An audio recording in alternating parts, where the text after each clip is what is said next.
All right. Hello, everybody. Thank you for joining us once again for Playing with Perspectives. And I like to sillily say we are going to be playing with Jade Stanton's perspective today. So, welcome on. Thank you for coming. Thank you. And as I ask everyone in the beginning of this, if you want to introduce yourself, tell us, the audience, what it is that, what do we need to know about you? Sure. Yeah. I'm Jade. I am a Floridian, born and raised in the South. I love the beach. Born and raised as a beach girl. And what I do mainly is work with people with borderline personality disorder. I work with a lot of different people, different situations, different cases, helping people find treatment referrals, and just kind of aiding in the process of getting some help for themselves. Yeah, that's the main thing about me. What part of Florida? Stewart, so Treasure Coast area, I don't know. Wait, is that East or West Coast? east. East. Okay. So I'm familiar growing up going to the Boca Raton area. And then Yeah, also now about an I've hour north of there. got So it. And I have also family on the west side of the Sarasota side. So I love yeah, Florida. oh, Florida's a great Sarasota's place. gorgeous. Great place. Place. Yeah. Well, one of the reasons I was so excited to talk to you was hearing about, or actually just wanting to hear more. It's one of these interesting things where I've gotten to know all these different people on Twitter, and so I know like your hot takes. I don't really know you or what you do specifically, and so I kind of wanted to hear like what a little bit more about like what is the work that you're doing that is obviously going to be different for me as a therapist working with someone with borderline, and what do you do and like how does that fit into I guess like kind of the ecosystem of what we're all kind of working on here. Yeah. So it kind of morphed organically into something I really never planned on doing what I do. A lot of what I do is, first of all, just kind of handing out resources to people. So when people first come into contact with me, and it's usually either someone with borderline personality disorder who is an adult or middle age, or it's a parent with a teenager or an adult child or something like that who has been through, multiple therapies, multiple treatment Mm-hmm. approaches, and are kind of lost and stuck. That's usually when they stumble across me and my story, which is very similar to all of that. So when they show up, they, first kind of number one priority is making sure that they have treatment available to them or that they're accessing some type of treatment. And that's usually the hard part. And so, really, I got started working with people who just had no idea how to find treatment, how Okay. to seek it, or how to really look for what kind of treatment was going to be effective for them. They were just kind of, calling whatever number they could find Mm-hmm. and hoping they would get a therapist that would work with them, which obviously, wasn't really working out Yeah. too well. Yeah, and it's such an interesting thing from my perspective on the side of the therapist. Therapists are often talking about cases that they're working with, and borderline personality disorder is this interesting place where there is a lot of stigma and a lot of judgment attached to it. And finding someone that is, I'm trying to speak honestly, like willing, I guess, to work with someone for the duration and I think the intensity of the treatment I think it really is quite right. I'm assuming a bit from your what you're sharing is that it's actually quite hard to find people that are interested and have the competency to work with people like this. Yeah, it is. It's not as hard really as I probably expected it to be. I mean, I thought it would be much, much harder. I do find quite a few providers who are happy to work with BPD patients. Hmm. They're just not in the limelight. So you kind of have to dig a little bit for those providers. But over the years, I've been surprised with how many are looking forward to working with a BPD patient. They just are. I think the two are having a hard time connecting with each other, the providers and the patients. That makes sense. So what do you look for when you're helping connect people? Like what when you're saying like I'm looking through this various clinicians to find someone that like oh like I think this might be someone that is capable with working with whoever you're working with. What are you looking for? Yeah. Well, recently it's a lot of it has kind of changed. I'm looking for a lot of kind of language red flags on some of their websites, but a lot of times I'm looking, if someone has a CV posted, that's great. I'm looking for people who have experience in emergency room settings, experience in community settings, long-term experience. So, I'm usually not looking for somebody who is brand new or they Hmm. just started their own practice or anything like that. I'm usually looking for people who've worked in a variety of programs with high risk patients. and not just BPD, because I'm usually looking for people who aren't kind of just in one bubble. Okay. If they're just a DBT therapist, or they're just a OCD therapist, or they're just this type of therapist, I'm usually looking for somebody who's working with a range of things. And yeah, I'm curious for just in your eyes, and maybe I'll share mine as well. What's your aversion to having someone that's like in that like niche little bubble? Sorry, what was that? Could you Like, repeat? yeah, the like it sounds like there's a aversion to finding someone like someone that is like tied to a certain modality, like a DBT therapist. It sounds like I'm not really looking for that. And I'm just curious from your eyes, like what is the aversion or the red flag there? A lot of it is I'm looking for, like, so when I'm looking for a therapist for someone, I'm usually not just looking for their website. I'm usually trying to see, what conversations they're having outside of that, or what Okay. papers they've written, or um, anywhere that I can find some of their communication to get an idea of what their approach might look like. Um, and so usually there are some kind of red flags that will pop up that will tell me, okay, this person is really not open to any idea other than this one thing. A lot of times you'll find it in articles they write, or blog posts they write, or things like that. So I'm kind of looking at anything that I can find about the provider. Um, It makes me think of this. I've had similar challenges, not specifically with BP, but just referrals in general. And it's like I can go and tell someone, "Oh, you can go look on Psychology Today," and I can go look on Psychology, which is like if anyone doesn't know, this is the main place, I think, the number one site that people look for clinicians. But right. it's kind of like LinkedIn or any other place where it's just like you're putting this like kind of BS, fluffy. You're gonna make your sound as I mean, I'm trying to find people to give me money, so I'm gonna make myself sound as good, impressive as possible. And it is incredibly hard, even as a clinician who kind of like I kind of know what I'm looking for. How do I know? And I always struggle with referrals. Is I don't usually, if I'm going to give a referral, it's going to be a personal thing. I'm going to have known the clinician. So like, but so much of, in my opinion, you can think differently. Is that I think so much of therapy is a personality of the clinician, and it is the person that you're working with, not the modality. And so, yeah, that's been the challenge for me as Agree. well. Yeah, Yeah. agree entirely. I just said that to someone just yesterday. I was like, it's who you're working with more so than the modality. And even on Psychology Today, there are kind of little tells that you can look for in a profile that says, someone is just trying to fluff up their profile, versus someone is kind of gearing their profile towards, I really don't know how to word it. Maybe a more kind of rational, reasonable approach, rather than like, Okay. I'm going to make this safe space for I, you, and I it's was gonna going to be ask so you. comforting. I was like, oh, like you got to give me this so I can get it out of my profile. But it's one of these. It's legitimately hard not to. But it's when you're doing this, you're Yeah. comparing yourself to all these other people, and I'll look at their profiles. And I'm like, oh my god, these people are. They sound way smarter than I am, and they have all these certificates that I don't have, and all of these acronyms that I don't know how to do or don't know how to use. And there's a real temptation to do that.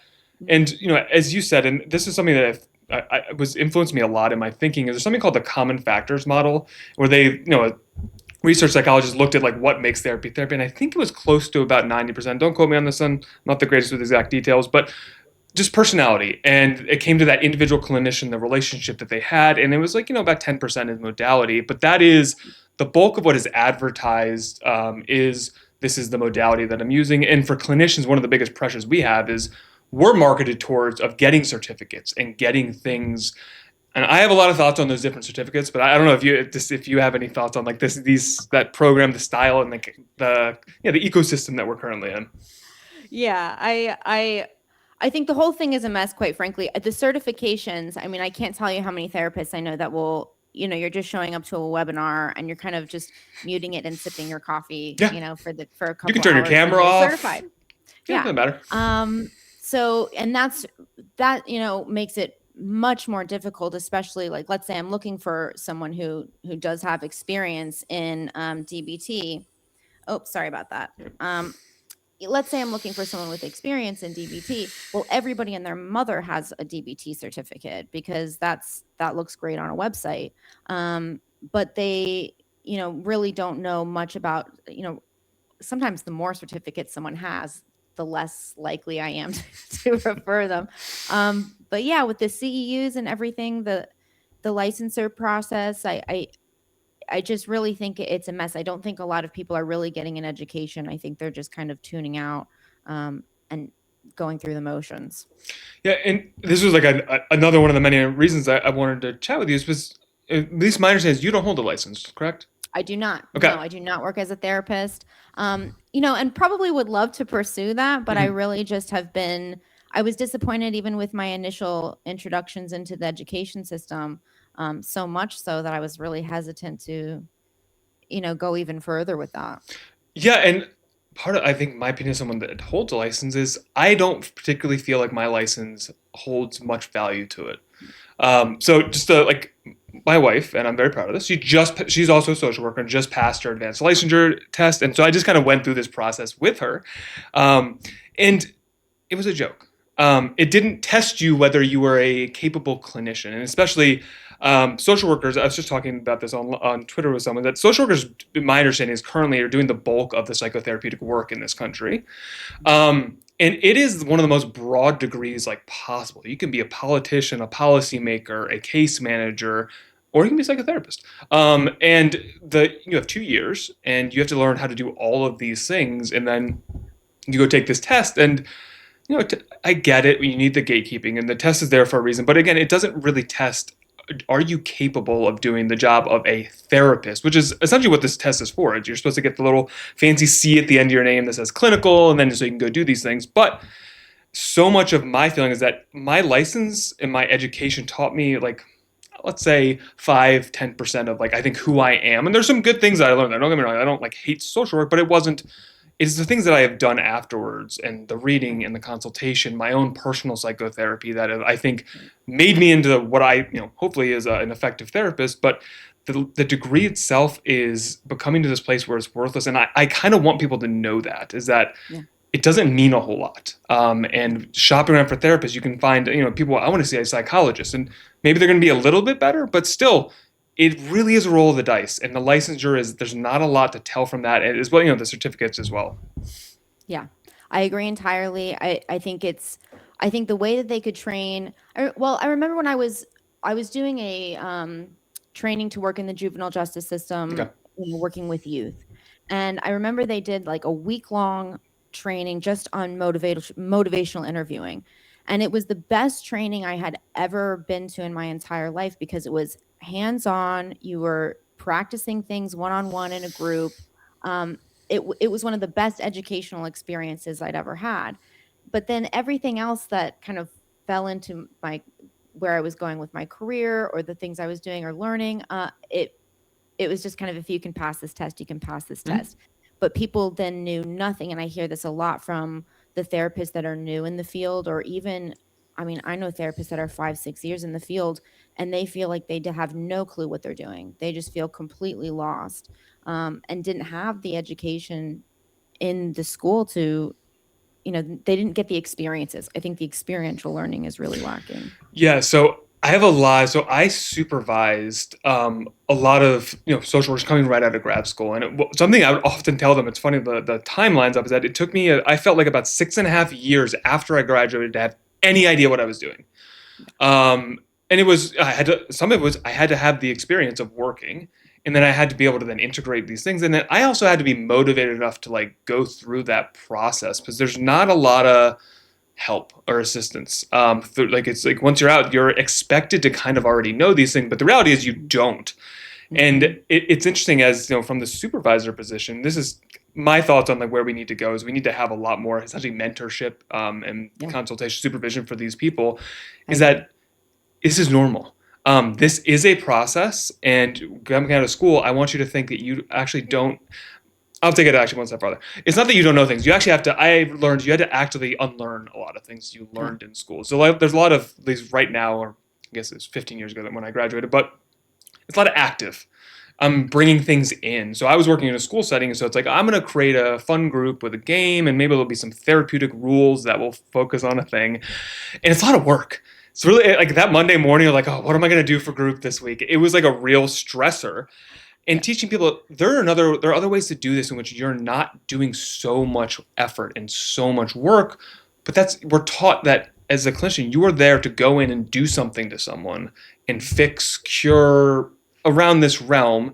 and you are actually being taught this. And I think to me, my job's very different than that, than coming in like performing some kind of like a procedure on you. And so it is this real challenge. Is that yeah, I think it's more than they just don't know. They actually are being taught things that are, I think, counterproductive to doing psychotherapy. Maybe not as a case manager is useful, but or in other roles. But again, it's the issue with it just being way too broad.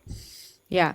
No, I agree. And I think that kind of drives like the urge for everyone to go get so many certifications because it's like, I've got to fix these people and I'm not able to fix these people. And no one's really telling me what else I should be doing. And so I'm going to go buy, as many certifications and courses and join as many groups. I mean, I have hundreds of therapists joining my groups on Facebook because they're like afraid that they don't have the skills. And it's like, yeah, and I think that's what's driving a lot of them is they're afraid that they're not able to fix people. And I think that that's a major issue within all of it. And you don't learn that until you're in it for a while. Yeah.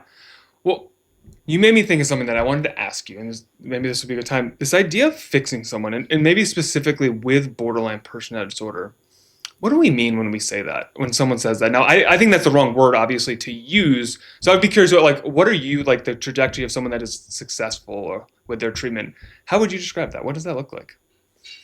Yeah, I think the word fix implies that like something is broken. And I think that there are I think that that certainly can be the case with borderline personality disorder.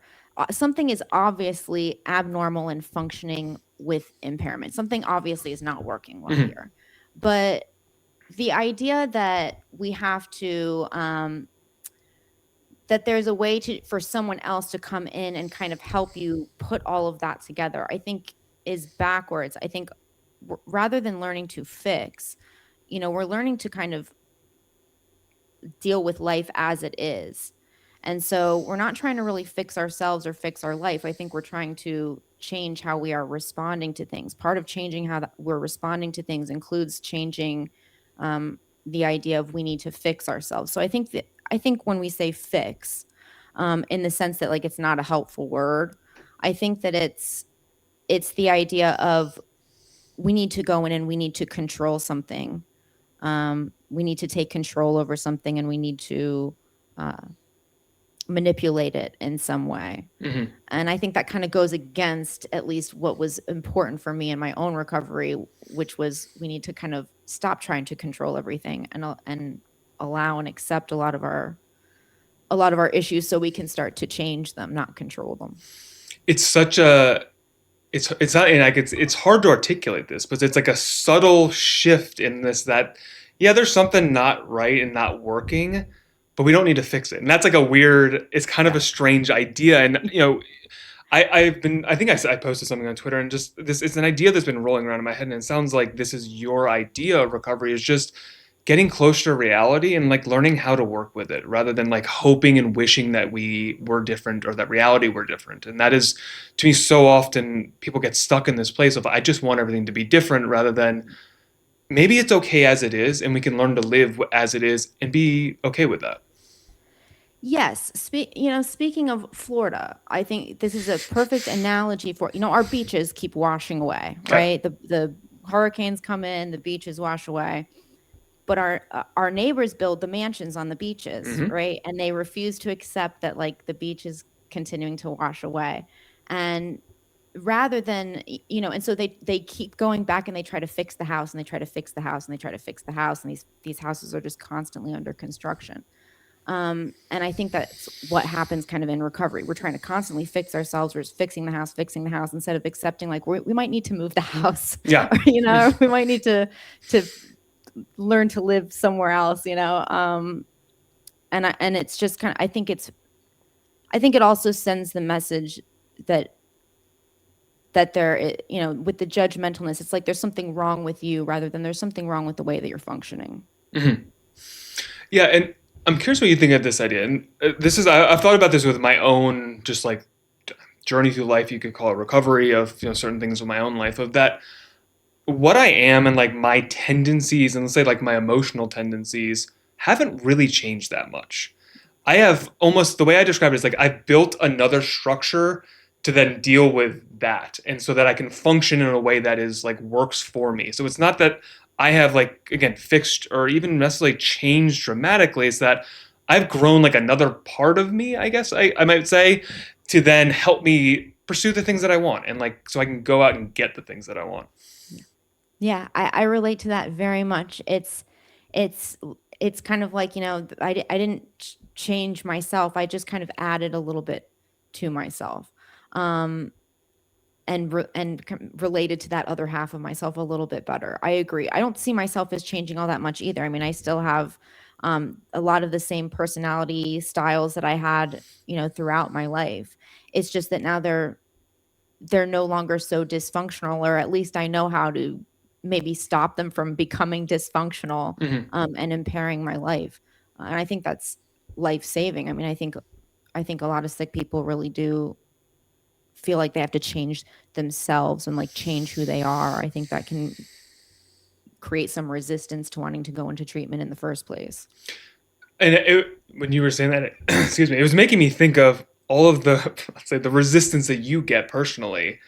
And I think people hear what you just said that, excuse me, they need to change something about themselves, and you're not really meaning this. Right. And one of the things I wanted to ask you is, I really admire your ability to deal and manage with that, because I think that's one of the things I'm very new to this space, and it's one of the things I worry about for myself is that everyone's just like, oh, like you can just not ignore it, and I know myself well enough.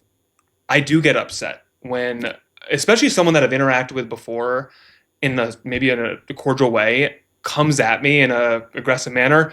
I become quite dysregulated, and it like screws up my like afternoon. And I don't want to admit that, but I'm going to admit it because it is No, the you like the should. it is like the reality of like this is the way I interact with social media is like these are real people I'm talking to, and often, especially if I've had an interaction with you before, you're like a person in my life. You're not like some random avatar. So I've just, maybe I'm asking for a little advice of like, how do you manage this? Because I don't view your messages as very harmful, but you get accused quite often of being harmful. And like for me, that's hard Yeah, to deal with that.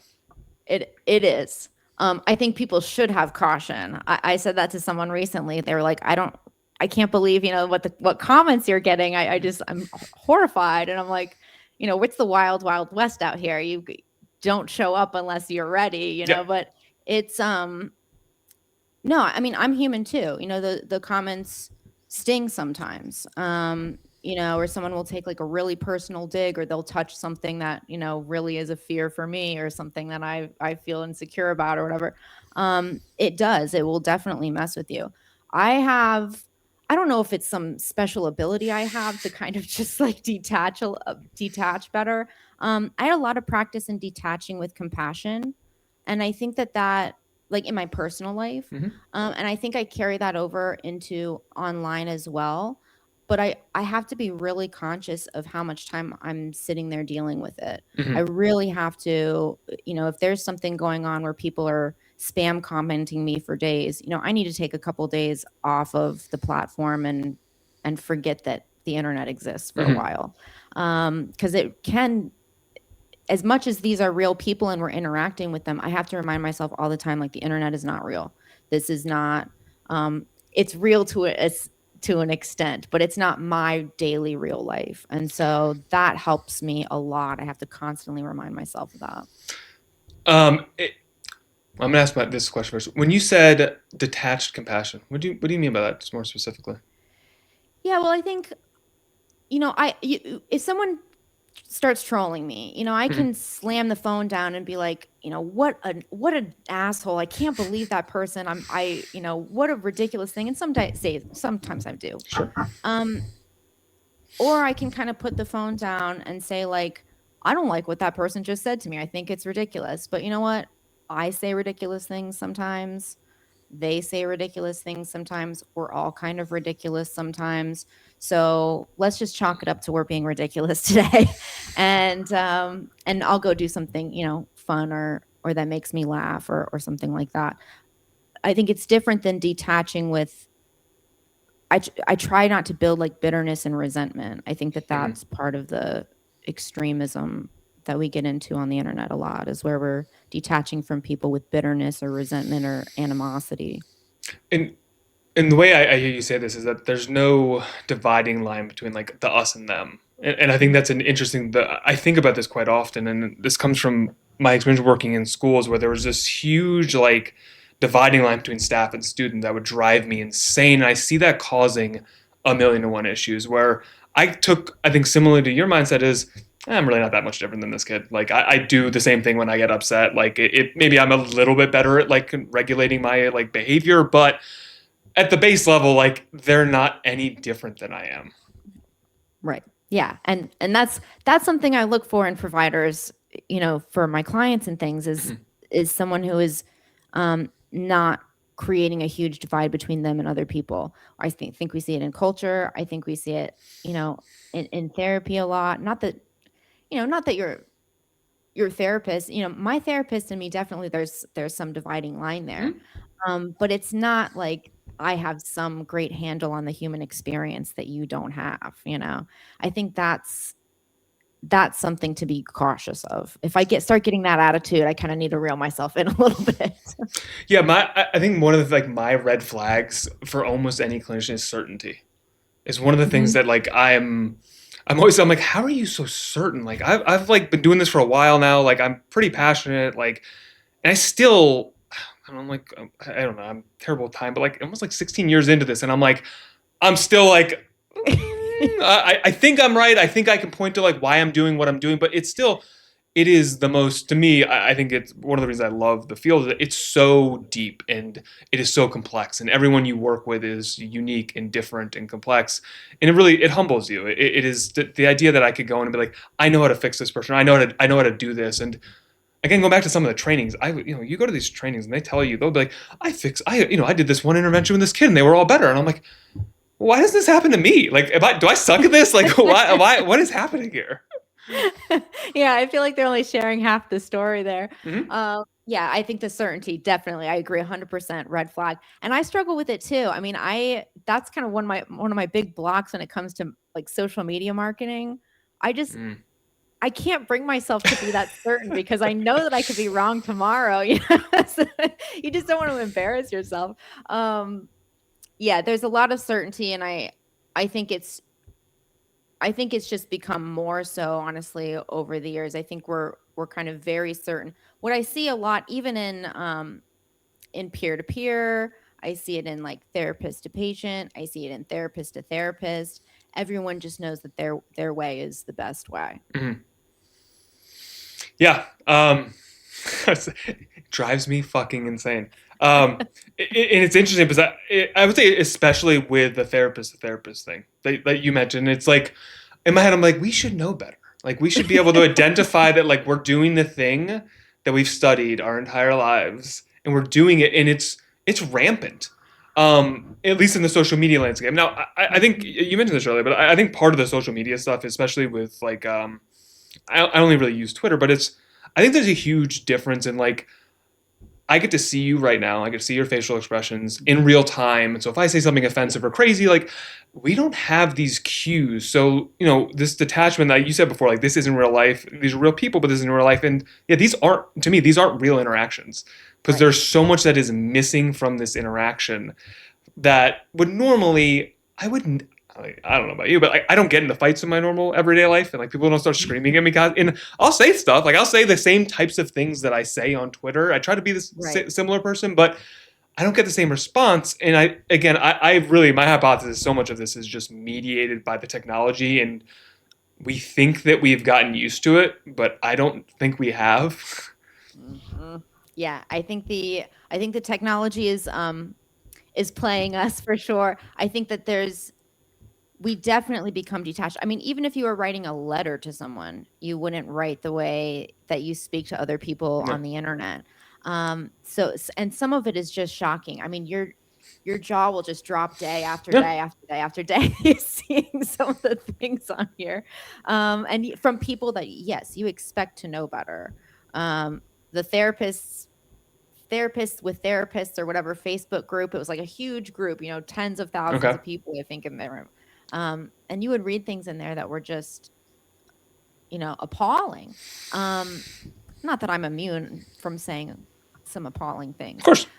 But I do think over the years things have become more and more with the use of social media, being detached from face-to-face conversations. I think things are getting further and further away from a personable conversation or really seeing the impacts of your words or how you're communicating Mhm. with another person.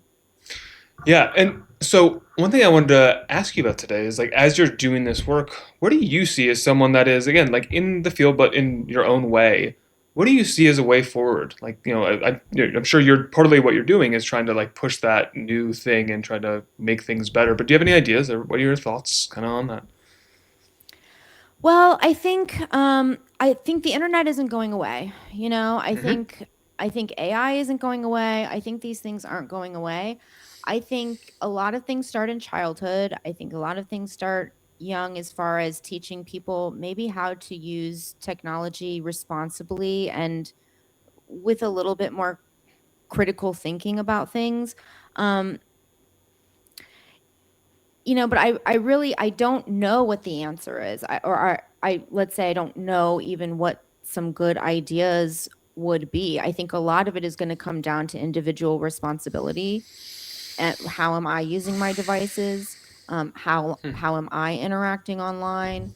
And looking at how that's impacting us because I don't think we're going to be able to regulate it in any way or um unless there's maybe a cultural shift towards more compassionate conversation or more.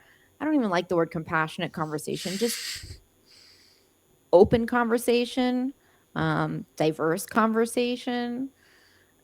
I think there's maybe needs to be a cultural shift, but yeah, I think a lot of it is just going to come down to one-on-one. What are you doing with your device? How are you using it? Is it affecting you? Are you talking to people all day who are just treating you like crap? um, and if so, you need to kind of move things. You need to move that around. You need to adjust that. And there's something I think I probably agree with you almost entirely that there's not like this thing that anyone can do, and which in some part is like very unsatisfying. That like the answer is like I have to be responsible.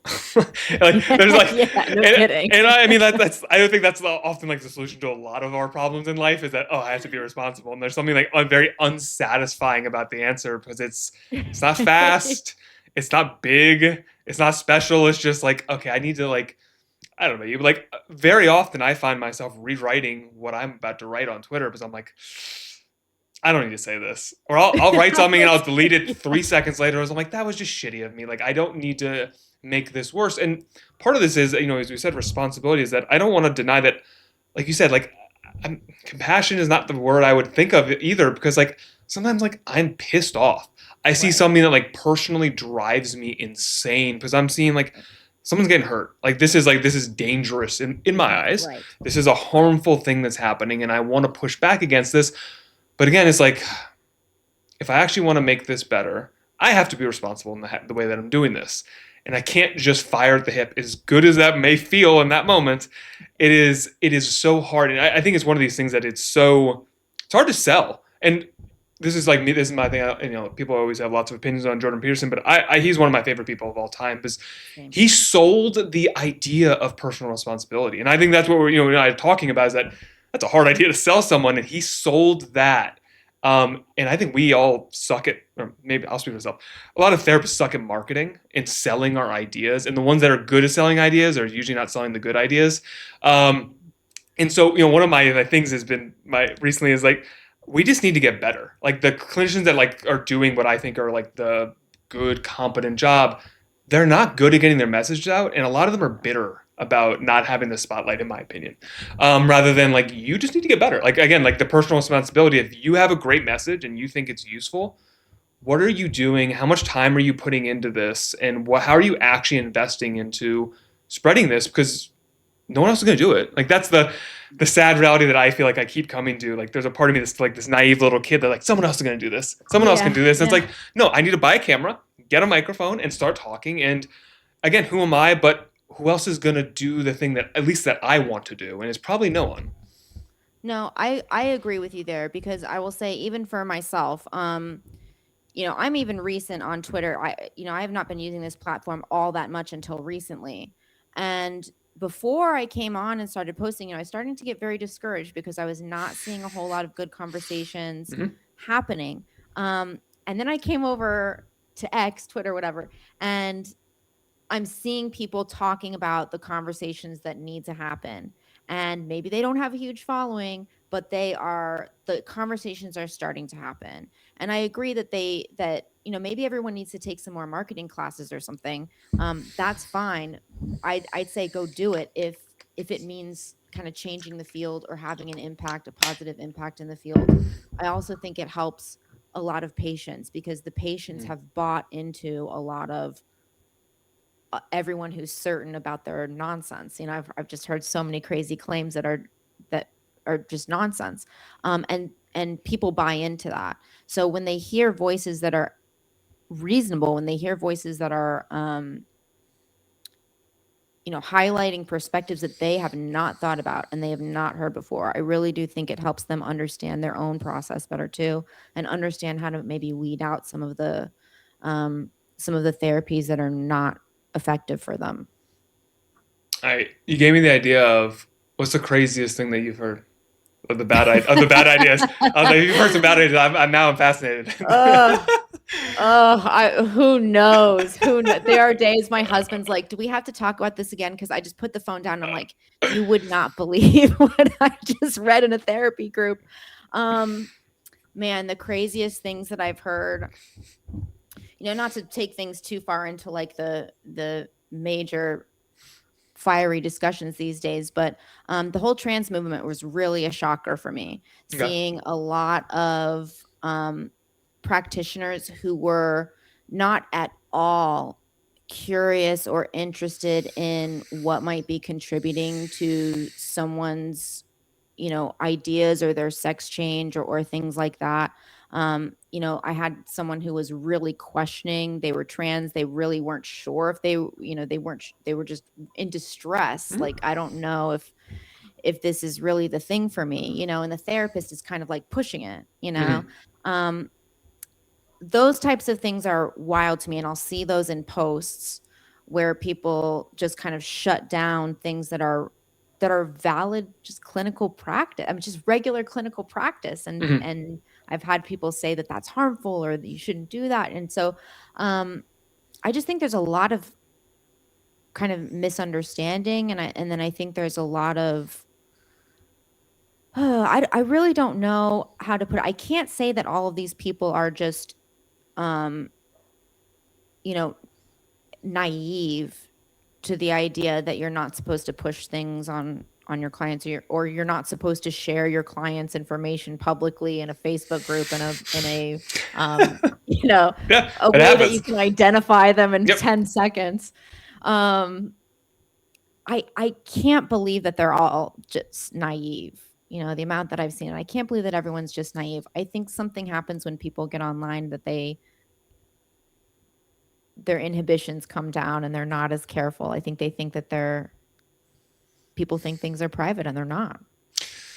They are definitely not. And the trans issue is one of those I find to be fascinating for the same reason that you do. Is it's like all of a sudden an issue came up and we threw all clinical wisdom just like out the window for this one specific thing. And it was again like in your description, it sounded like that when you were talking. It made me think of this idea that I feel like we've equated to upset feeling as to harm. Mhm. And I don't think of it that way at all. So it was, to me, when I'm engaging in therapy with someone, I'm often making them upset in some degree. I mean, they might feel angry, frustrated, shame, sadness.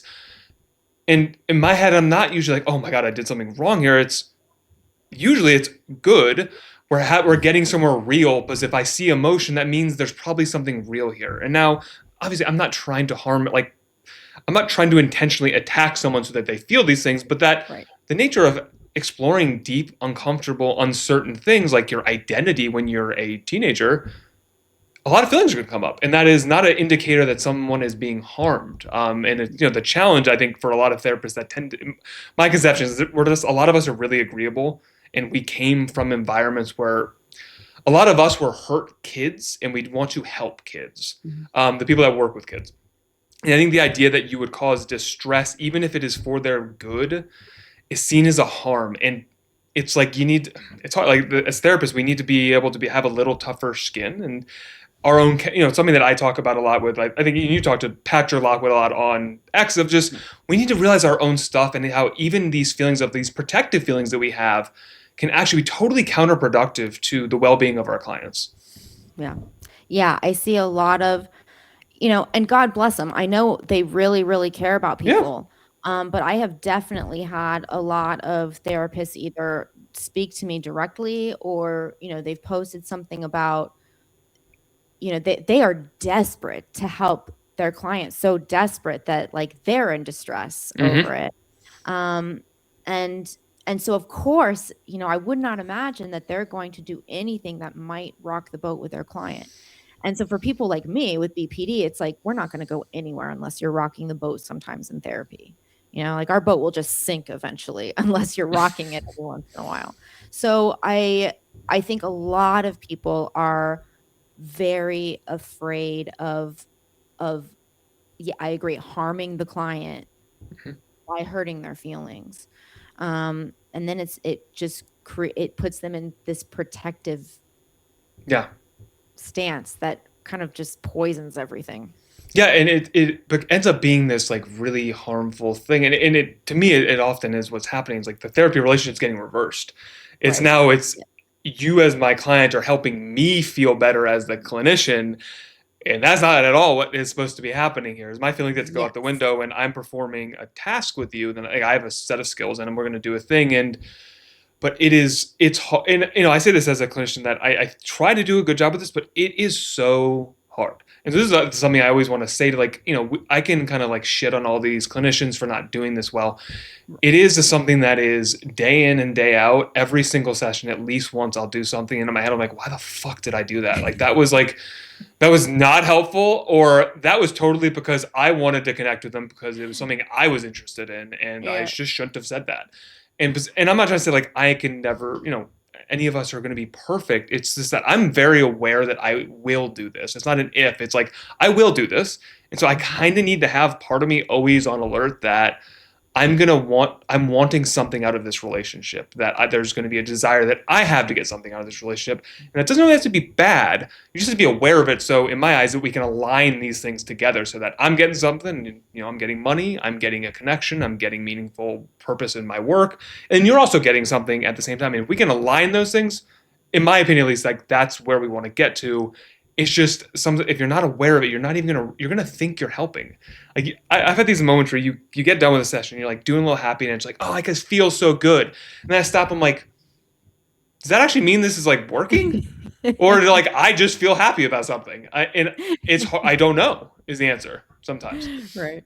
Yeah, well, and I think that ties a lot back into what you were saying earlier about like one of the ways that we need to address problems is like increasing mentorship um in the field, because I think that you don't really look for those things unless you have like a good mentor saying like, why are you so happy Yeah. about your patient getting better, or like, I do think that that's important, because what I see with a lot of the younger therapists is that they're not even aware of these concepts. They're not learning these concepts in school. They're not learning these concepts in extra training or certification. They're not learning these concepts whatsoever. And so there's almost nothing in place, I feel, right now to be bringing awareness to that and helping stop it. Or helping mitigate it a little bit, which is why I think we have so many people who are, they're just kind of stuck in a loop with therapists that are trying to fix them and trying to fix them and trying to fix them, and they're not getting fixed and they're not getting fixed, and now they're ready to quit therapy and they never want to go to therapy and they hate all therapists now. And Mhm. I just think it's a vicious cycle. Yeah, and you made me think of this. I agree. The idea of countertransference. I think I had one psychodynamic class, and it was taught, and like, again, it's a big idea, and it was taught kind of in this abstract way that like I didn't get when I was in school. And then, and now as a social worker, the idea of implicit bias is something. So I have to, by law, take a class on implicit bias, or I can't maintain my license. I personally think there's a lot of ideological push from the why that is there, but I actually don't really have a problem with implicit bias. I just think it is a very, very shallow repackaging of countertransference. Right. And it's packaged as this is a bad thing rather than this is a thing. And you can use it to your benefit to have a greater understanding of what is happening between two people. Or it can get out of hand and you can let your bias seep in and cause a whole bunch of problems. But the way it's being taught is, to me, again, it's infuriating to me, just the shallow nature of it, as opposed to, again, I don't even like the concept itself is fine. I just, can we teach it a bit with a bit more depth so that I can, as a clinician, like I can actually utilize this rather than right now it's like, oh, here's this bad thing that bad people do. Essentially, is Right. how it's taught. Right. Yeah, no, I agree. That's exactly how it's taught. It's taught as kind of like, here is a term, this is what it means, try not to do it. Yeah, Instead of, you will do this. here is a thing. It's yeah. And this is going to be present forever. This is going to be here like every session all the time. Like these things are going to be happening. So incorporate it into your practice. Um and look, I get that that takes a lot of effort. I mean, even in my work, I'm no therapist, but like even with coaching, like I have to Sure. manage how I feel about, clients and things like that. And like it's not easy. It does take extra work, but it's going to make your whole life better. It's going to help you deal with your clients better. It's going to make, it's going to affect them better. You essentially don't poison the room. You don't poison the therapy room if you're at least aware of what's going on and you can do something with it. I love the idea of it. You said like even as a coach, I think this is one of these ideas that like everyone should kind of be aware of like Yeah, I our agree. interactions are influenced by our own perceptions and emotions to like a pretty large degree. Mhm. And as you said, it's uncomfortable to come to terms with this. So if you don't mind, I'm going to say something like very spicy right now, but just, I think it's true. I would say I'm racist. I have beliefs about other people that look differently from me, and I know this. And it doesn't mean that I'm going to go act this out. If anything, I'm aware of this, so I put effort into not treating other people that are differently from me. But I'm a human being, and the way that it seems to be that I am organized, and it seems other people are organized this way as well, is that I am going to categorize people and hierarchize them, and it just happens Right. without my volition. And so, and to me, that is again what is happening with countertransfer. Like all these things are happening that we're not fully even in control of or aware of, and we deny it at our own peril. But it's hard to nip. It's like for me to say something like that, especially the way what I look like. That's like, oh, people are like, holy shit, this guy's fucking insane. But to me, it's like, no, I'm saying this to actually protect that from becoming a reality because I think that's how so much of this happens is that we don't realize a part of ourselves is there, and then we act it out. For me in my life, it was aggression. It was something that I had a hard time integrating into myself, and I think I acted in very aggressive ways very often because I didn't realize this was a part of me, and that was influencing a lot of my relationships, and I didn't know how to use it in a healthy manner. Well, I think between men and women that happens too. It's like, if you are aware, like me as a woman, if I am aware that I'm going to have these, especially being online a lot, I'm going to be having incorporating these messages, having these biases, having these views towards men, for example.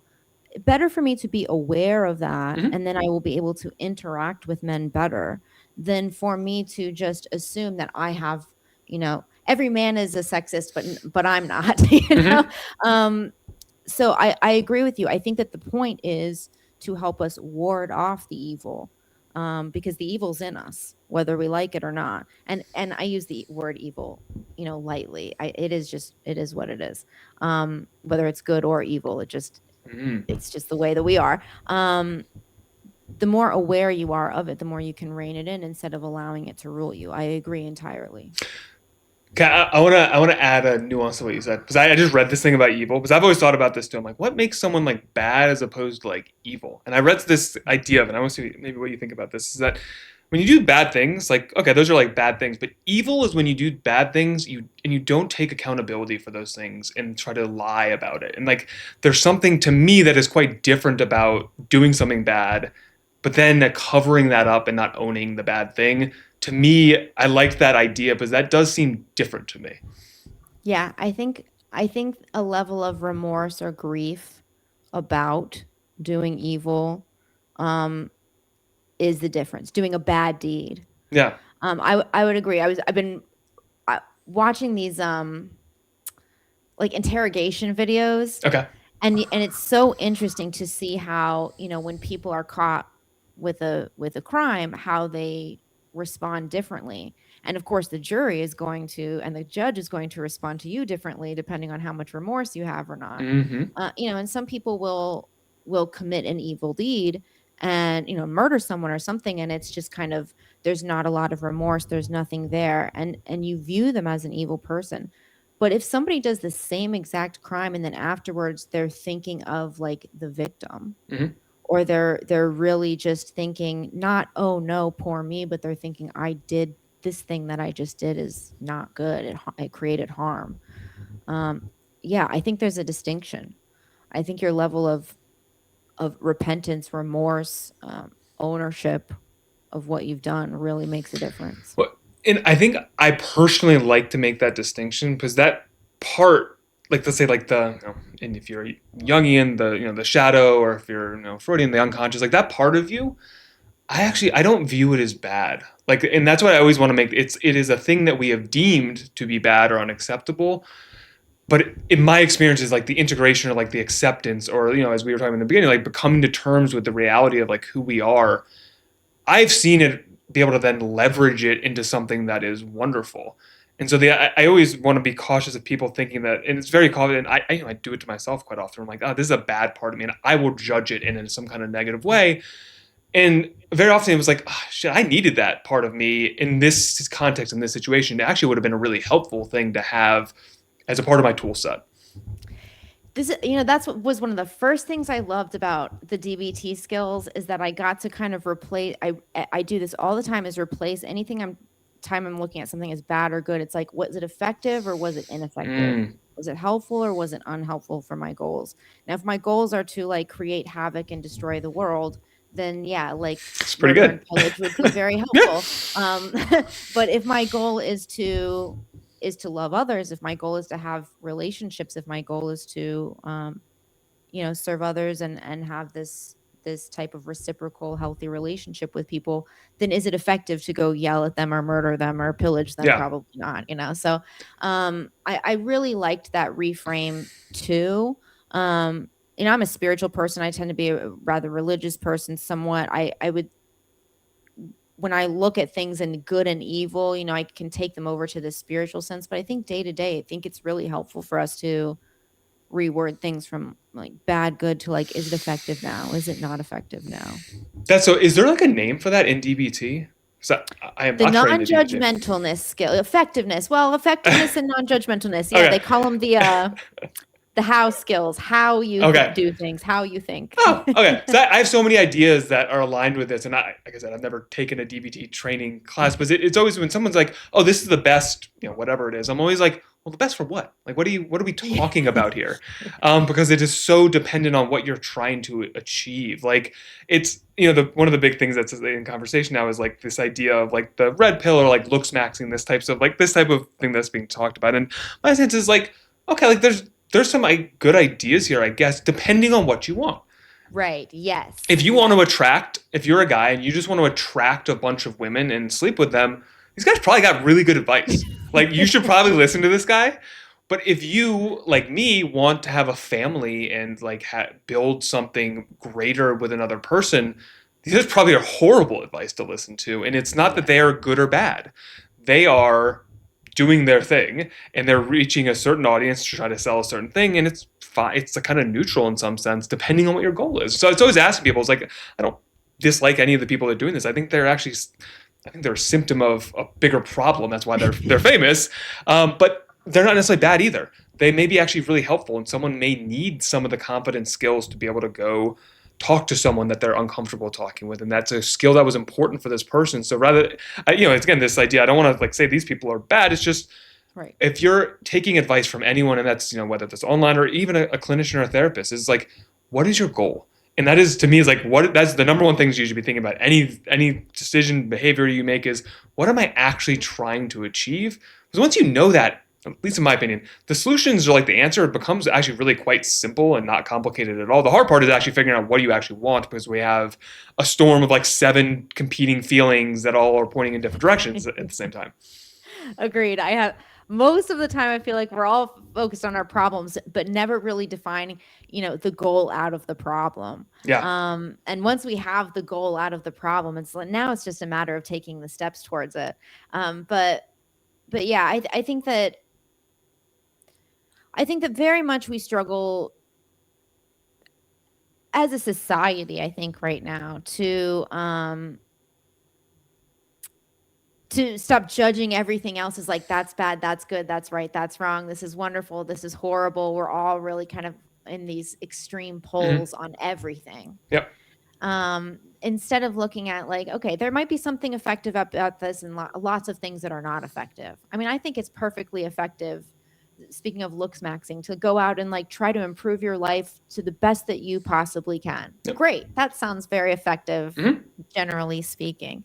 If you're doing that by hammering your chin with a hammer, maybe not so effective, but hey, who knows? What is your goal? It I, depends on I your goal. right. I There's think going to be a it certain type of person that likes this very manicured look, and if that's what you're attracting, okay, bone smash your face, like go for it. Well, and I think that moves, it gets us out of an emotional reaction, and I think it gets us more into a reasonable reaction. It's like, if this is your goal, what are the pros and cons of trying this method, or what are the pros and cons of trying that method? And now Mm-hmm. you're thinking reasonably instead of just like, oh, that's horrible, let's shame it, or oh, that's wonderful, let's spend our life savings on it, or whatever it is. Well, and it goes back to something you were saying before of like trying to. I think is like we're adding something to ourselves that we're still going to have that that initial like emotional reaction. And I always like to tell people is that I think we are not rational beings. I think we are emotional beings first. But you can add all these things on after, and you're still going to have that gut feeling of like disgust or anger towards these things. It's just okay. I don't like this. Let me sit down and think about what do I want to do about this? How do I want to interact with whatever this thing is? Yeah, I think it helps you get to know yourself a lot. Mm, Throughout my recovery, there were so many things that I would have a visceral emotion reaction to that I wasn't quite sure why. And so when I sat down and I thought about why I had this feeling about this thing, why do I feel so repulsed by looks maxing? Let's just use as an sure. example. Um, and I could say to myself, well, because it's probably ineffective to do things that damage your body, for example. Okay, great, Jade, you can acknowledge that, but also can you acknowledge that, if there is something, what is the effective or helpful kernel of truth in whatever you're seeing? So anytime I see something that like I have that visceral, like repulsive reaction, even then I think everything has a little bit of something that might be effective or a little bit of something that might be ineffective in it somewhere if you look for it. Yeah, and I share that sentiment. And one of the I think the challenging things is like I really agree with that idea that like there's always a nugget of something valuable in just about anything. And how do you go about finding that without promoting all of the other part of it? And it's a real challenge to be like like I think the idea of like synthesis of like how do we find like what's good in this, and maybe I have my own perspective, and how can I take a little bit from this? And this is why I tend to be not a therapy modality guy. Is that I want to take the thing that makes sense to me from each one of these things, and that has been really helpful to me. It's just to not be like, oh, this is right and that one's wrong, rather than oh, I could see how I could use that for that person in this context, and that this makes a lot of sense. And the looks maxing stuff, I could use some of that. Like, yeah, like great. I maybe there are probably some things that I could do that would benefit me. That and you feel like that feeling of disgust. Like, why do I have if I thought like, why do I have this like irk feeling when I see this content? And maybe it's just like I kind of know that they're onto something that I'm not doing, and I don't want to deal with that right now because that's painful to know that like I am not as attractive as I think I am, or I'm not able to get the thing that I want. It's interesting you bring up the modality thing, because this is really what has been on my mind frequently the last few months. I just keep thinking and thinking and thinking about it because I see the modality wars sort of going on Yeah. X and all of this, and um you've got the psychoanalyst and the behavioralist, and everyone, hates Yep, each other. true. They do, and it's palpable. You can feel the aggression.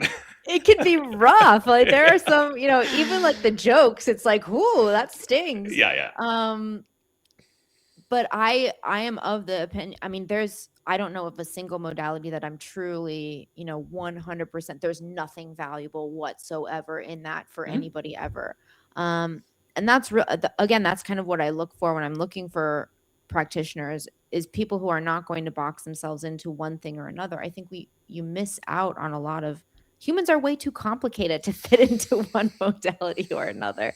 Yep. But I think they all have something so valuable to bring to the table. And everybody knows I'm a DBT enthusiast. I love that, but I'm really not that huge on behavioralism, Mhm. shockingly enough. But it's still something that has value in the larger picture of like all of these different approaches that we take to treatment, just like coaching. I think that there's a lot of resources people use to get to work in their recovery. There's not necessarily um, one right way to do it. I think there's a lot of different ways that people seek change in their lives. Yeah, and I like that it was coaches get a lot of crap. I think for a lot of Yes, we people, do. because like, oh, you don't have a It's license, and you're earned. like, wow, like you're just some random person with just some Yeah. some random It's idea. earned. It's earned crap. Yeah, I mean, probably to some degree. And another one of the very many challenges that we have in our lives is like, how do we weed out the people that genuinely are incompetently selling things? Yeah. Um, but this thing, it's very, very, very challenging to figure out. All right, how do I how do I help someone? Because you don't know. And like one of the things I always draw back to is my own experience and my own therapy in my life is that I cannot, one, I have no idea what modality any of my clinicians would, but I didn't ask because it wasn't relevant to me as the client. So I don't know what fixed me, or fixed not the right word, but like improved my life. I, and I don't know. There are certain moments, like the one of the moments that I always draw back to was me saying something very seriously, and my therapist, and this is 6 months into like twice a week sessions, and he goes bullshit, and like just called me on my bullshit. And what modality is that? Like I don't know. But like he was right, and two, he had built a relationship enough that I knew he was on my side, so it didn't land as someone dismissing me. He's saying like, stop lying to yourself. But in it worked for me. And I can't tell you what modality told him to do that. And it probably was none. It was probably just his gut level reaction, which let me tell you, most clinicians, when you're working with them, I'm in kind of like a flow state and I'm not thinking very hard about what I'm saying or doing because you can't think and listen at the same time. So it's, one of these things, my own process through this experience was that it wasn't there was no like magic trick. And actually, every time he tried to do an actual intervention, it pissed me off. I Hmm. remember one time he's like, "Well, close your eyes and like, what like image comes to mind for this feeling?" And I am there's a name for it. I can't see things in my head. Like Hmm. I forget what it's called, but like it's just black. And I told him like I can't see anything. He's like, "Well, just try." And I'm like, I can't fucking see anything. Like I don't know what to tell you. This doesn't work for me. This might be a great thing for someone else. And it would bother me. And it was more again, it was the human things that he did that were so much more that like I remember to this day and draw on in times of need. And I don't know how else to say it. It's like, well, maybe it's not that important, and maybe it is. These factors that are, I think, actually, and maybe there's part of it as I'm just talking about it. It's harder to train that. How do you train someone to have a healthy personality as opposed? I can train someone to do CBT in a couple hours, but like to train someone to be have a healthy like ego and not get emotionally dysregulated in the face of someone else's that's so hard to teach someone if you Yeah. even can. I don't even know if you can teach someone that. I don't know that you can. I do Yeah. think that there is a level of like innate skill that comes there. It's not necessarily something that it's like a human, it's like an instinct, Yeah. with how to respond to someone in the moment, that you kind of either develop or you don't develop. Yeah, I think people can improve, Yes. um but I do kind of wish, it was like therapy sports were like the ones who are like built to do this sport are the ones that make it through and thrive. Yeah. I do think that there's something kind of natural to it, something built into your personality or whatever it is that that makes you kind of flexible with another person and able to have a back and forth with them. I've played around with that idea so much because I'm like, "Ugh, what? How would you filter people out that don't have whatever this it factor is?" And there just doesn't, at least in my eye, I can't figure out a way that is. But it's like, oh, like make them go to therapy. But then, like, oh, how do you find all these therapists that are like we're already having this problem. Like, it doesn't work that way because we can't find all these people that we need. And then that there's just so many challenges there. And the other thought that it brings to me is when I worked in the schools, there were often like people there that are assistant teachers who have maybe a high school diploma. They're not college educated, and they were just so good.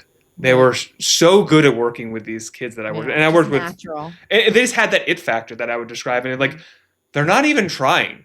Like, they're just, the way that they interact is so healthy. Like, they have healthy boundaries. They can listen. They can also enforce like a discipline on someone, and not take it too far. And Right. it was amazing to see this and trying to figure out how do we actually find this. And I think the closest thing I can think of is, you and I have mentioned this a couple of times, is like some level of mentorship, of like one-on-one relationship with someone else that has been doing this a little bit longer. And it is in our field. Like, I can speak as a social worker. So your first 2 years, it usually takes you longer. You have to have supervision.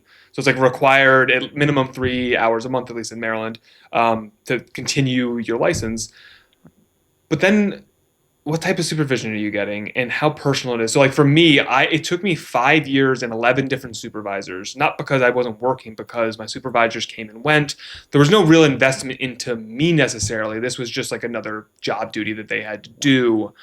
And to me, a mentorship, or I've played around this idea with other people, is like this idea of apprenticeship, of that you're attaching yourself to Yeah. someone for a long period of time. And I would love to get rid of licenses. And I think this is a fun idea of, do we need to go to school anymore, or can we kind of be like plumbers and just like be a plumber's apprentice for 2 years? And like, yeah, you got to go read stuff and read theory on your own, but you can do that on your own. And more importantly, you need to be working in close tandem with another person that has done this for a while. That I think that's the perfect word for it, is an apprenticeship. That I agree. I think that, aside from the logistical complications of that, because I agree that would really, where are you going to find Yeah. everybody, all of that. Besides all of that, if we're living in perfect land, I think that would be the ideal way to do it, is an apprenticeship. And if you do not have that natural touch, it doesn't mean that there's not somewhere for you to fit your skills and your services. It just might not be with one-on work. I do kind of wish we had, like, the old guild type of system where people were looking over your work. The ones who really excelled, those are the people that are getting licensed, or those are the people who are getting kind of put to the top as Mhm. leaders. Because I think skill needs to, the most skilled need to rise to the top, and the most skilled need to be teaching the less skilled. And that would be a nice system, in my opinion, like the trades, bring it in like the trade system. Well, and that's even interesting. Like, it is one of these massive issues that there's no like I don't know how to say this. Like, it's just easy. It is easy to Yeah. get licensed. Yeah. It's like a long time. Like, it's like it's the normal like bureaucracy is challenging and like doing the things, but you don't have to be particularly intelligent. You don't have to be particularly talented. You don't have to have any particular skill. Like, anyone can go in with any degree. Like, well, when I remember when I went into my master's program, most people had no background in any of this. They were like, Mhm. the second career for some people that were car Right. salesmen or were in the fashion industry. And that's not, again, it's not necessarily a bad thing. Right. It's just, it's the gatekeeping mechanisms I think have failed. So like one of the interesting things, so in where I'm at, there's been a lot of debate about actually getting rid of the licensure test that I already said was kind of silly. But the idea was that, or not enough people, and I think specifically people, black people, were not passing the test at a high enough rate, so it was seen as racist. So we want to now just remove the test because it's seemingly unfair. And I don't even want to argue about like that argument. Just the idea of removing the test terrifies me. Is that, oh, now we have even less of a gatekeeping mechanism to keep people out that are, again, not in it for the right reasons, or just don't have the talent or ability to do this. Which, again, I don't want to toot my own horn. I think this job's really, really fucking hard. It's like, if you want to do it well, if you want to do it well, it If you is want to do it all well, yeah. it's all consuming. My entire life actually kind of surrounds around this. So I'm, whether it is myself going to the gym, reading that I'm doing my own personal therapy, how I'm interacting with my own family, even. You know, again, I'm not doing all these things just to be the best therapist, but I know that I am the tool of this job, which is a weird thing. And so if I am tired because I got into an argument with my wife last night and we fight all the time and I'm usually sleep deprived and I'm emotionally dysregulated, well, I'm going to go impact someone else in their life. And like that is just a piece of knowledge I'm aware of. And you have to kind of just learn to manage and live with that. Yeah, I think that there is a heavy responsibility in being a therapist. Um, because I mean, especially if you're working with children, things like that. I think there's a very heavy responsibility in it, and I agree. I think to be, you are the tool. I like how you said that. You are the tool, and so maintaining a top-notch, environment for you, I think is vital. I think therapists that are not dealing with their own stuff, or uh, they're neglecting their own psychology, so to speak, Yeah. I think they're going to do harm. I think it's only a matter of time. And the lack of gatekeeping allows that to continue. I think it almost encourages it. I mean, we know people go into therapy professions because they think that it's an easy job. Mm-hmm. And so where did they get that impression? I think I think we need to be Yeah. marketing, That's a good you point. know, things a little bit differently. I agree. It is a very hard job if you're doing it correctly. I mean, the therapist that really impacted my life, this was a full-time job for them. On and off the clock. So, you have to find people. I don't think it's hard to find people who could be really passionate about that. I think it's harder to weed out the people who are not. Well, and it's so because even the passion is like potentially detrimental. Like the Well, yes, yeah, it's yeah, like and yeah, yeah, it's when I say passion, I'd say passionate about holding yourself to account yeah, to be, yeah. yeah, To be the yeah, most competent you can be. yeah, and it is such a just like again, this is just like an is. It's not a judgment on anyone. It's just the people that tend to go into this field are often struggling themselves. And I'm no different from this. As like my childhood was not the greatest, and I am still struggling with things from that place. Right. And it just I know that is what attracted me to this. Like it's just like it just is what it is. And so again, to be aware of this, but I can't tell you the amount of people that I have, over my time supervising people. One of the first thing I recommend in supervision, I'm like, hey, are you in therapy, or have you ever gone to therapy? Because you should, if you haven't been. Because I think it is absolutely vital to at least, even if there's nothing even wrong with you at this point, you need to go experience what it's like to be on the other side of the couch. Because it's an experience, and if you haven't had that experience, it is a very different experience than being as on the therapist role. It's very comfortable being a therapist role, at least for me. It's very Mhm. comfortable. I'm in control. Like I don't have to share anything. I'm just listening. And from my place of like neutrality, I'm actually not really even responsible for a whole lot other than my attention for the 50 minutes that you're in there with me. But on the other side, it's like, whew, there's a lot going on. Like I am embarrassed. And even though I know that the person across from me, and I like my therapist a lot, he's trained, I think he's competent. The amount of times I hide things, don't share things, am ashamed, am afraid, am embarrassed, like it's still to this day constant.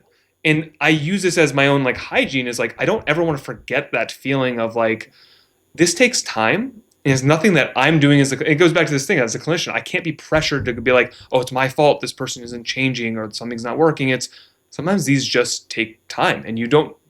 The other really uncomfortable part about the field that I think a lot of people struggle is there's so much. There's just unlimited uncertainty. If you like certainty, there's a horrible field to go into because you never know what's working, what's not working, what's effective, what's not effective. It's kind of just trust in the process, and that I have a process and I gotta kind of trust it, and that is really really challenging to do. Yeah, and really I think that is the ideal. You're not looking for people who have no issues and don't bring anything into the therapy room themselves.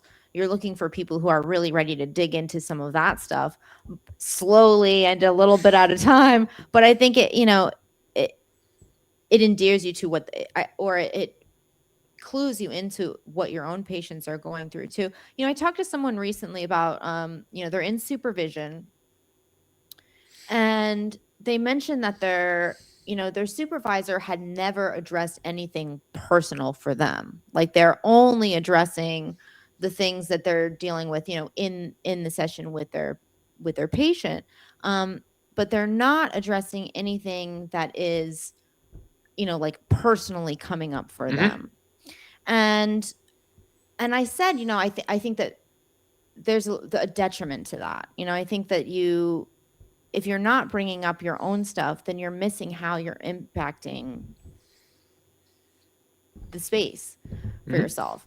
And I've seen it personally. I mean, I've had lots of therapists who brought their own stuff into the space. I've had therapists who thought that they knew everything and they were ready to come in and fix me. Um, didn't work out well, obviously. I've had therapists who, had never and were unwilling to look at anything of their own that they had struggled with, and then brought their own patterns into the room. So, there's I think that's something that might be lacking in supervision. I'm not really well versed in what supervision is looking like these days. I'm only hearing kind of, whispers here and there. And then I know people who are doing supervision, but most of those people are, they're people I respect, and Yeah. already know they're highly competent. So they're doing supervision well. You bring up a really good point that I struggle with a lot. Is like, how big are these problems, and how much of this is like exacerbated again through like gossip, and like we're just like, Yeah. confirmation bias. So like, oh, this one person had a bad supervision, so supervision's bad. Yeah. And it seems like it's probably impossible to know because both therapy and supervision is confidential. So like, we Mhm. actually just don't have access to how large the problem is, Mhm. other than like trying to read the noise and the tea leaves of like social media and like Right. these things. But it's genuinely very challenging. Now, I can say from my experience of having supervision, not a single time in those 11 supervisors, except for maybe one, asked about me and what I was bringing in. And now I'm very much the opposite. I tell my supervisees when I worked with them was like, hey, this is actually going to be very similar to therapy. Now, I'm not your therapist, and I'm not going to treat you for like a mental health disorder. But absolutely, if you're having an issue within your home and it's coming and interfering with your work, not only is that acceptable, you need to bring that here, and that it is vital that you bring this up. Because again, part of this is my job is not to give you therapy in the same sense as a therapist would, but it is a lot of those same tools. Is that I'm noticing these patterns within yourself, and I'm trying to draw your attention to this with the goal of you doing this job better, not to resolve an issue within you, but hey, I want to bring your attention like you have a very hard time with aggressive male clients. And when I worked in special education, there was a lot of people that surprisingly, have a hard time with male aggression. It's like this is something that you need to work on because that's your population that you're working with, and you have to be able to function under those conditions. And it is, but yeah, I actually don't know how big the problem is, and that's actually a thing I think about quite often. Is like how much of this is just like our projections. Yeah, it's curious you say that. I'm actually going to write that down right now, because I would like to kind of poll and get some ideas from people, because again, my bubble of supervision feedback from people is from the supervisors who, you know tend to be people that I respect and I assume Hmm. that are doing a great job. But on the therapy side, I'm really curious, yeah, what they're seeing. I just think with the numbers of things that I've seen, there's got to be something lacking. Yeah, I don't know how big it is, but there's something. you know what my metric? I just realized what I think. Like I'm not on those Facebook groups, but I have a buddy who always he's a therapist in Canada, and he always sends me like Reddit. There's like the r/therapist, and like Yeah, Reddit. I can't fucking stand it. I'm like, please stop. I know. It's like just despair. But that to me are the other side of the clinicians that are again they're not seeking out mentorship and supervision. Mhm. They're going to Reddit or they're going to Yeah, Facebook, and yeah. those groups are big. Mhm. My little circle of like people that I find to be competent is a pretty small circle, and these other circles seem to be big and rampant, like they're Mhm. everywhere. And so maybe that is like they're. I'm trying to actually answer that question that I asked, which is like how big is this problem? And that to me is maybe the best indicator that because those groups are everywhere, and they're just like if there's anything that's gonna blackpill me about this, like is reading those things is just so discouraging because it's like the most basic level of competency is missing. almost always. It's it's bad. It's bad on Facebook. It's bad on Reddit. It's yeah, the sheer numbers is what alarmed me. Yeah, Um, because you expect, some of course. people who are incompetent. You just Yeah. expect that. But when you're seeing like 10 posts a day and 9 of them are really alarming. So there was one I want to talk about this. There was one that my friend sent me, and it was a clinician. Now, maybe Reddit's not the best place to do this, but they were looking for a referral for someone that had OCD in regards to harming their pregnant spouse. So they're having OCD thoughts, so intrusive thoughts about harming someone. And this clinician was, hey, does anyone know anyone that specialized or has worked with this form of illness before? There were 18 posts. 16 of them told that person to hospitalize this client.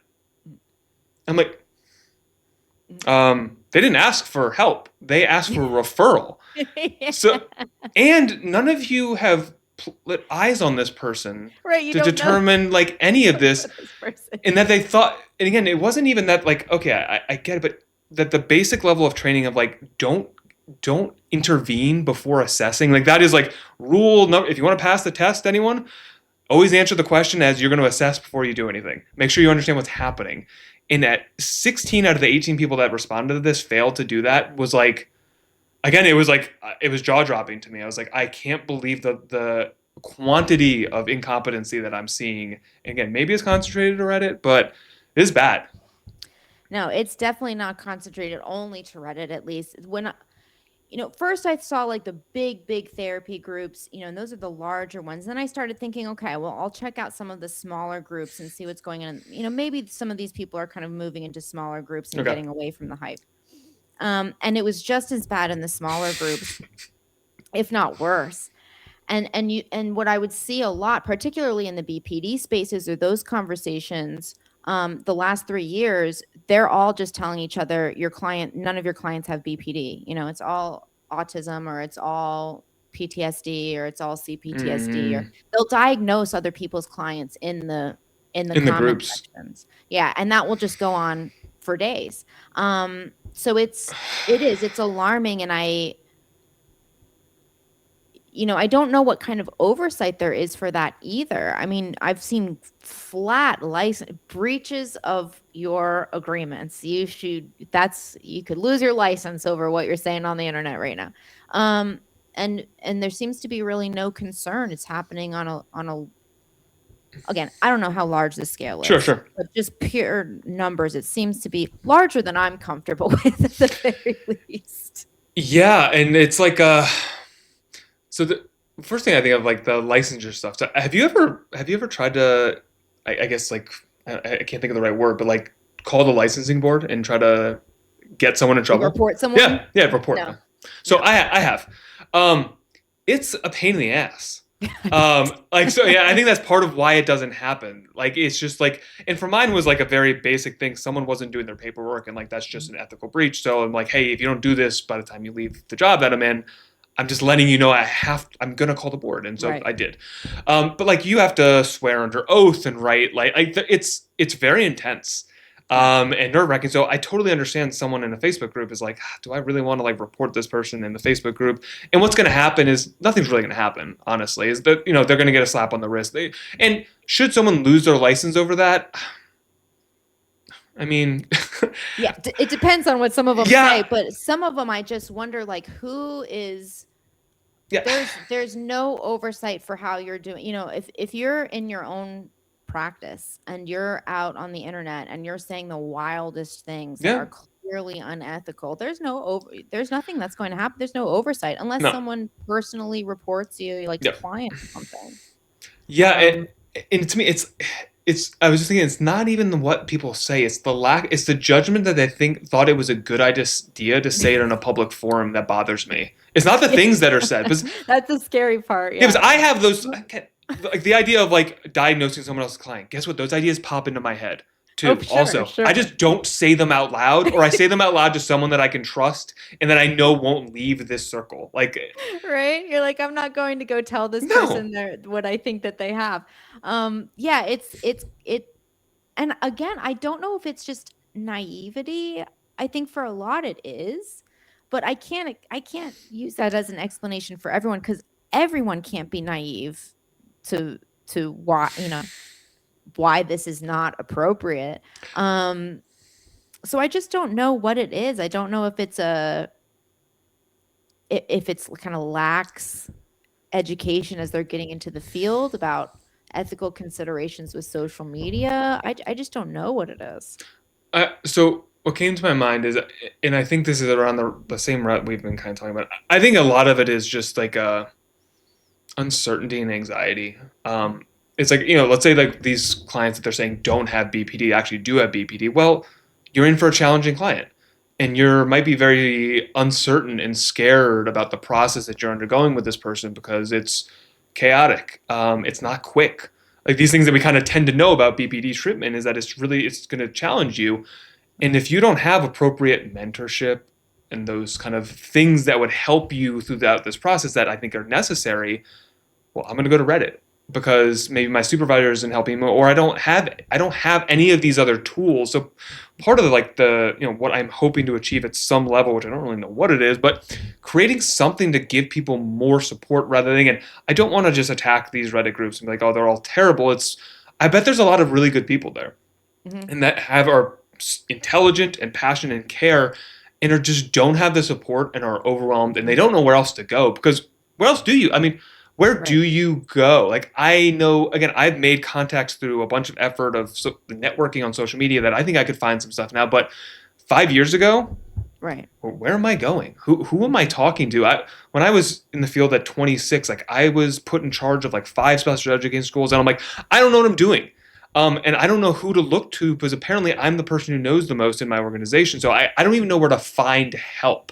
And when you don't know, like you will seek it anywhere. And I did Yes. in some, I didn't write on Reddit, but like I was looking for help. I was looking for a lot of help, but I found it in other better places, I think. No, I think that's genius. I think one excellent direction multiple people could take is to create communities, alternate communities, where there is more wise mentorship, from people who are good leaders, uh, somewhere for them to go. I think that that would be very wise. Like, oh, what was I just thinking of? The public speaking group. And they have chapters all over the country, and you I go can't there think and of the name either. yeah, I just sent it to someone the other day, but What is it, Rotary Club? Is that what it is? Or am I no, thinking of not the something else? Rotary Club. It's I'll think of it in Okay. a minute, I'm sure.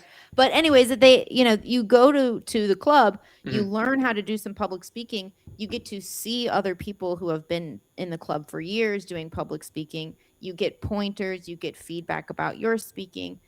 I think that that would really benefit a lot of people who are in the field because I agree with you. I don't think everybody's bad, and I hate to make it sound, and I often do. Um, like I think all therapists are incompetent and Hmm. like I'm just railing against therapists. But really I think it's important to call out the gaps so that things can improve. And I think that that type of mentoring and community help, wisdom sharing, Hmm. would really, really benefit a lot of people. I think they're lost. I would say 90% of the posts that I see, in a lot of these therapy forums are, this is my client. What do you suggest I do? Because they're afraid and they Yeah. want to fix. Yeah, and it is so. I fall into the same trap that you were just mentioning. Is like, yeah, we're criticizing people, and I try to veer away from because I feel like the last 15 years of our society has been full of just criticism, Yeah. and it's easy, it's cheap. You don't have to do any work. Yeah. But like building something like this is an immense challenge. And so like part of it is like I see so much of like whether it's therapists or psychiatrists, like someone's getting the heat at some moment and probably warranted. Like we've said often, like to some degree, very warranted. The harder task is often when you ask these people, like, "Hey, what do you think should happen?" Yeah. And I have not heard very many convincing answers to like pragmatically, like, how do we actually make this work? Because doing nothing to me is not an option.